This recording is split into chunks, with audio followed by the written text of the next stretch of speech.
যে সমস্ত বাংলাদেশের ইউটিউবার ক্রিয়েটার সংবাদ মাধ্যম, সে ডিজিটাল হোক, নিউজ মিডিয়া হোক, বা যারা বিবৃতি দিচ্ছে নাকি, যেগুলো সোশ্যাল মিডিয়ায় খুব ঘোরাফেরা করছে যে আমরা চিকেন নেক দখল করে নেবো, 7 নিয়ে নেবো, পশ্চিমবঙ্গ সহ বাংলাদেশের তৃতীয় স্বাধীনতার যে ম্যাপটা সোশ্যাল মিডিয়ায় ঘোরাফেরা করছে আর কি।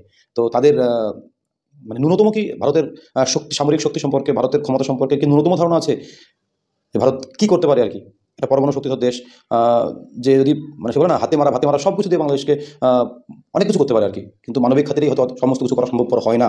কিন্তু ভারতের সামরিক শক্তি, ভারতের সেনাবাহিনী, ভারতের টোটাল জনসংখ্যা সব মিলিয়ে ভারতের সঙ্গে কোনো মতেই কি সম্ভব? আর যদি নিয়ে নেয় তো ভারত কি বসে থাকবে চুপ করে? আমার একটা এক টুকরো জমি নিলে তো ভারত বসে চুপ করে বসে থাকবে না। সেখানে এইসবগুলো ছড়িয়ে মানে কি লাভ হচ্ছে আমি ভেবে পাচ্ছি না আর কি। এগুলো ছড়িয়ে মিথ্যা একটা বিদ্বেষ তৈরি হচ্ছে আর কি।